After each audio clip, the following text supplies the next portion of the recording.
mungkin Pak Mahfud bisa memberikan penjelasan awal bagaimana pasal-pasal revisi ini bisa menjawab kecemasan publik bahwa ini tidak lagi membungkam suara-suara kritis di media sosial. Ya begini kan, persoalannya itu kemarin banyak yang multitafsir. Lalu kita ngundang akademisi, anggota DPR, pemerintah, kemudian korban undang-undang ini, kemudian pelapor, akademisi, semua kita undang. Sesudah itu kesimpulan akhirnya itu memang tidak perlu penghapusan. Undang-undang ITE itu masih sangat diperlukan untuk menjaga bangsa kita. Tetapi untuk menghilangkan diskriminasi, menghilangkan tebang pilih karena ada pasal karet, maka kita melakukan revisi terbatas, bukan mencabut. Revisi terbatas itu intinya ya mengubah beberapa susunan kalimat. Misalnya pasal 27 itu barang siapa mendistribusikan atau mentransmisi yang memiliki muatan melanggar susila misalnya, itu harus ada ditambah kalimatnya barang siapa melakukan itu untuk diketahui oleh umum. Kemudian menyiarkan, mempertunjukkan di muka umum. Jadi kalau memang tidak untuk diketahui oleh umum, misalnya memberi kabar kepada keluarganya bahwa saya dalam situasi begini, atau seperti yang kita dengar dari kasusnya Mbak Baik Nuril itu kan dia tidak sengaja untuk diketahui oleh umum.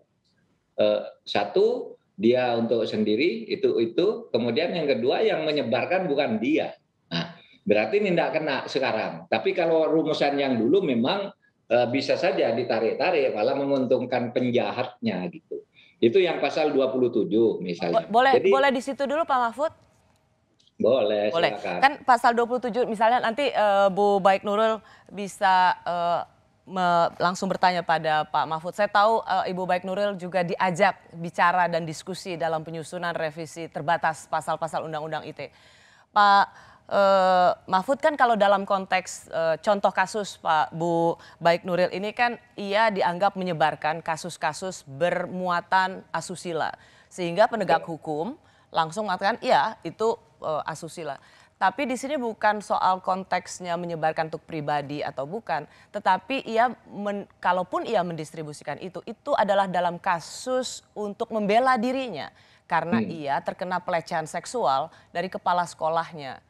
Jadi kalaupun Pak Mahfud ia menyebarkan itu bukan untuk konteks menyebarkan konten asusila, tapi justru untuk memberikan bukti betapa ia telah mendapatkan pelecehan seksual oleh kepala sekolahnya.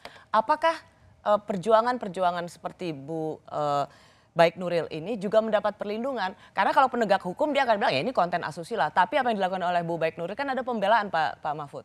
Ya, ada dua. Satu, kalau yang dimaksud di undang-undang ini menyebarkan konten asusila. Tadi yang menyebarkan, bukan yang melakukan. Kalau orang misalnya melakukan perbuatan mesum, lalu orang lain yang menyiarkan, yang melakukan itu tidak apa-apa. Tapi apakah yang melakukan itu bisa dihukum? Bisa dengan undang-undang pornografi. Ada undang-undang lain yang menghukumnya gitu. Kalau orang melakukan cat, mesum gitu dan sebagainya, itu bukan dengan undang-undang ITE, kalau ITE itu yang menyebarkan aja. Nah, yang kedua, kalau bela diri ada pasalnya sendiri. Barang siapa melakukan karena bela diri, karena untuk kepentingan umum, karena terpaksa diancam dan sebagainya, itu ada pasal yang mengatur itu bahwa itu bebas dari hukuman gitu. Dan itu contohnya contoh kasus ada di Bu Baik Nuril karena kalaupun ia mendistribusikan konten itu yang bisa secara misalnya kacamata kuda bermuatan asusila, jika itu adalah untuk meminta pertolongan dan menjadi bukti betapa ia mendapat pelecehan seksual, maka ia harus dilindungi oleh hukum karena dia adalah korban. Gitu ya Pak Mahfud? Ya, iya, untuk yang akan datang begitu aturannya. Apakah itu masuk dalam revisi pasal-pasal itu Pak Mahfud? Masuk di pasal 27, di pasal 45 dan sebagainya itu semuanya rumusan-rumusannya diperbaiki. Kalau misalnya ya yang mengecualikan tuntutan itu satu karena terpaksa, daya paksa. Yang kedua karena diancam untuk melakukan sesuatu. Yang ketiga karena tidak dimaksudkan untuk umum. Yang keempat karena untuk membela diri.